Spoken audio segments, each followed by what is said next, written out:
muajit të Ramazanit e sidomos gjatë ditëve të fundit, një i prindërve ose një lutje e prindërve për ty numërohet dhe pranohet shumë më lehtë se sa çdo vepër tjetër që ke bë.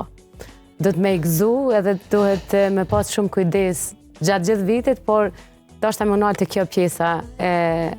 Sa mirë e ke thonë ato off. Nëse kisha pas mundësi do të isha lidhur të ajo shprehja jote apo fjala e Zotit në Kur'anin e Madhënueshëm. Kur'ani ka zbrit në gjuhën arabe. Po. Mirë, po prej madhështisë prindërve që kanë, Allahu xhalla shanuhu wa xhalla xjalaluhu e ka fut një fjalë në Kur'anin e Madhënueshëm që është internacionale. Që e merr vesh edhe shqiptari, edhe gjermani, edhe amerikani, edhe krejt bota. Çka ka thonë? Ka thonë prindit nuk do të më thonë asof, fela të kullehuma off. Po. Do thotë këto s'ka nevojë më shpjegu. Ati kinezin në Kinë më thonë e merr vesh. Do thotë Zoti po kërkon një raport në mes evladëve, fëmijëve dhe prindëve shumë edukues, shumë respektues. Po çka më thonë o Zot? Nëse nuk ju themi as of, ju thonë vëkullu kaulen kerima, fjallë tamla, fjallë të mira, fjallë që i bon menim mirë. Allahu në këtë rast për kërkan anën morale të evladit, të fëmijët ndaj prindërit vetë.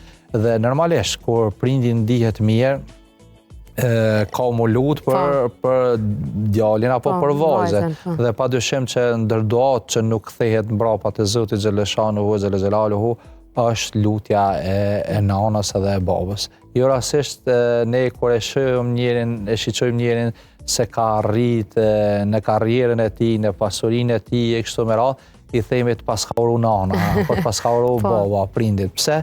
Se doja e prindërve e pranohet, nuk kthehet. Inshallah Zoti xhaleshanuhu xhelaluhu na bën që sa ti kemi gjallë, ti nderojmë, ti respektojmë, ti dojmë, ti ju thejmë fjalë të mira, fjalë motivuese që ata ti bëjmë mundimie, ndërsa kur ata kalojnë në botën tjetër, është vetë një fe që nuk i shkput lidhet me ta, që na obligon në vazhdimsi të lutemi, qysh e potencova më lartë, në namazin e sabahit, drekës, ikindis, akşamit të jacijës, që ta lusim Zotin fuqiplot që i madhi Zot t'i falë, t'i mëshiron dhe t'i bën për banorëve të xhenetit dhe njëkohësisht të na bashkan bashkë me ta.